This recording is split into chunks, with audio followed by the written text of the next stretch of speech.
Estou com a minha Bíblia aqui para falar um pouquinho sobre a Semana Santa. Por quê? O que significa a Semana Santa? A Semana Santa, ela fala do amor, né? A Semana Santa, ela fala do amor e da bondade do nosso Deus. Como assim, bispo? Por que o amor e a bondade? Porque foi por amor a mim, o amor a você, que o próprio Deus entregou o seu Filho.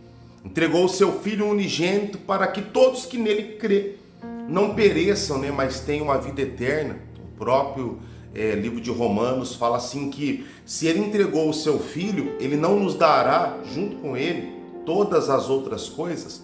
Então a Semana Santa, a Quinta-feira Santa, Sexta-feira da Paixão, como também ali o Sábado de Aleluia, o Domingo de Ressurreição, fala sobre o amor de Deus, o amor de Jesus. O amor de Deus por ter entregue ele por nós e o amor de Jesus por ter se submetido a isso, né? Porque Jesus submeteu a isso. Jesus falou, eu vou me entregar, né? O próprio Isaías, ele fala, a quem enviarei? E Jesus, ele vem para se entregar por mim e por cada um de vocês. Por cada um de vocês que estão aí acompanhando. Se entregou por nós. Se entregou pela sua família, se entregou pelo seu esposo. Jesus se entregou. E nesta semana eu queria trazer esse resumo sobre esse amor, essa palavra sobre esse amor, e para que eu e você aí que me acompanha através desse vídeo dessemos valor, um valor ainda maior na bondade e no amor de Deus, né?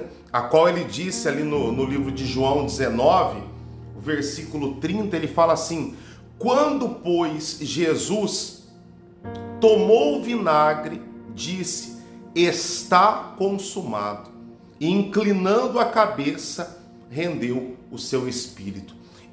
Quando ele disse está consumado, o que ele estava dizendo?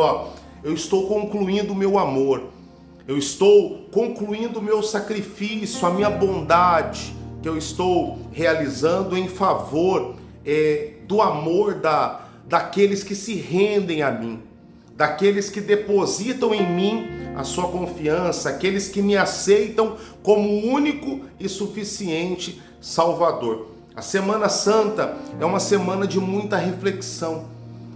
Quando nós ceiamos, né? Quando nós tomamos a Santa Ceia, na nossa igreja ela é todos os meses ministrada, acredito que na sua também.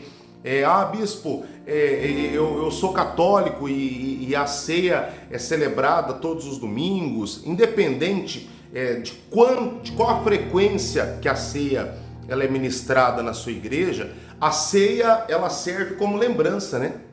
Ele fala, todas as vezes que comerdes e beberdes, vos lembrareis, né? Vocês irão estar se lembrando da minha morte até que eu venha buscá-los. Até que eu venha buscá-los. Então, as cerimônias, elas servem como lembrete. Os cerimoniais, eles servem como lembretes, eles são utilizados como aquele momento que trazemos à memória para avivarmos novamente essas atitudes, para que possamos ser abençoados a cada dia. O próprio Jeremias, ele diz isso, né? Lá no livro de Lamentações, inclusive a pastora está entrando na leitura dela diária aqui no seu devocional em Lamentações. Ele fala ali, eu quero trazer à memória aquilo que pode me dar esperança. Então, Deus ele trabalha com cerimoniais, Deus ele trabalha com lembranças. Por que ele pede para a gente ficar meditando na sua palavra? Porque ele quer que a gente venha trazer aquelas palavras, aquela palavra rema, né? A palavra do dia, a palavra da época. Ele quer que a gente traga ela novamente à tona na nossa vida, no nosso coração.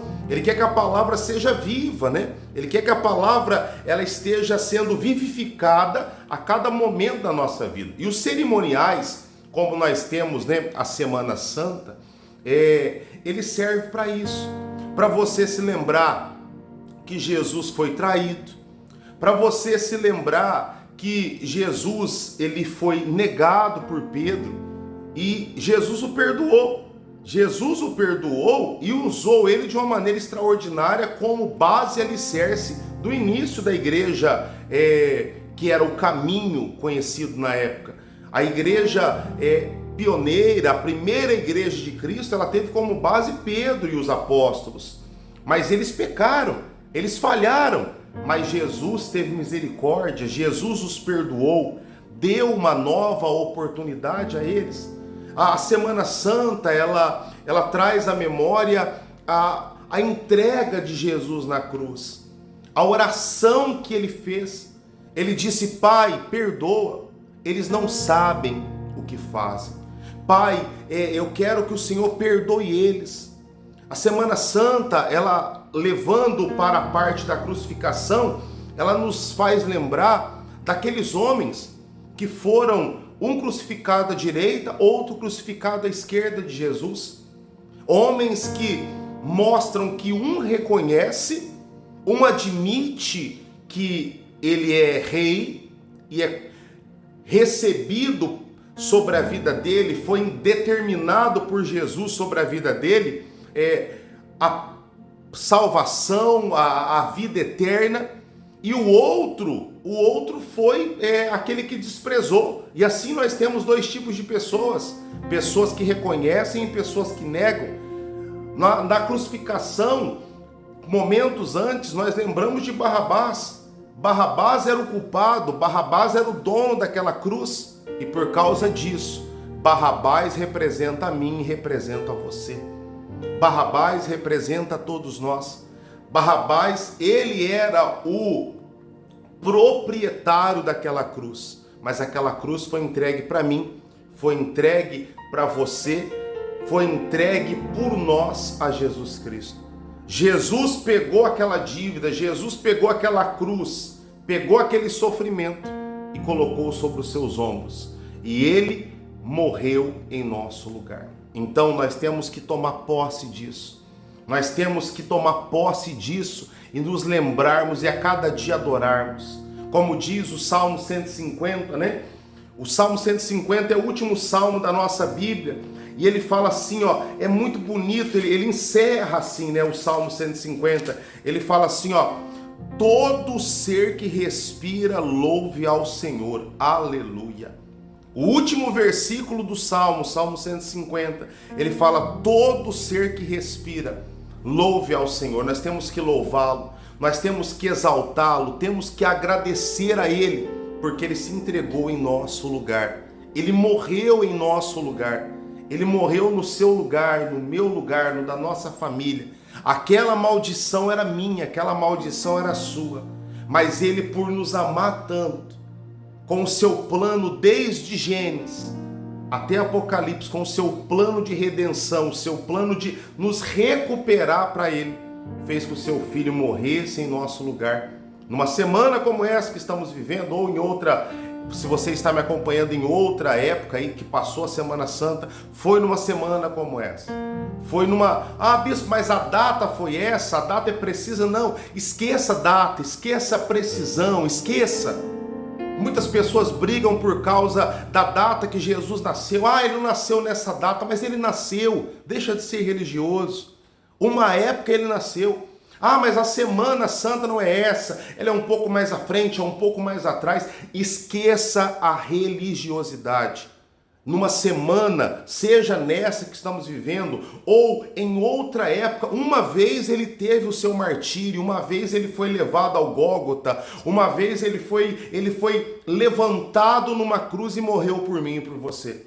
Em uma época, 2000 e poucos anos atrás, ele disse: Pai, perdoa-os, porque eles não sabem o que fazem.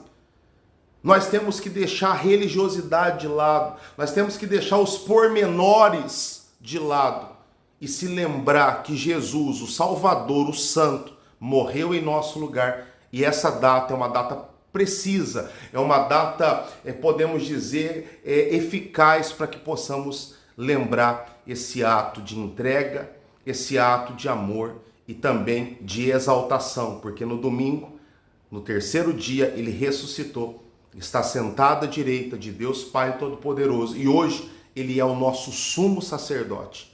É aquele que faz propiciação. O que é propiciação? É aquele que intercede. Aquele que intercede por mim e por você, até o fim dos séculos. Ele disse no último versículo também de Mateus, ele fala: eu estarei convosco até a consumação dos séculos. Então Jesus está comigo, está com você. Que nessa Semana Santa, que você tenha muita luz, que você tenha muita paz, muita alegria, e aonde você chegar, que a paz do Senhor ela alcance você e a sua família. Esse é o meu desejo, o desejo da minha família e é o desejo de Deus para você, tá bom? Ó, um beijão no seu coração. Se você está me acompanhando na Semana Santa, que Deus te dê muita paz, muita alegria. O que você está passando de luta, que o Senhor derrame a sua luz e te dê vitória, para que você continue combatendo o bom combate, completando a carreira, e que você guarde a sua fé, tá bom? Beijo no seu coração, até a nossa próxima.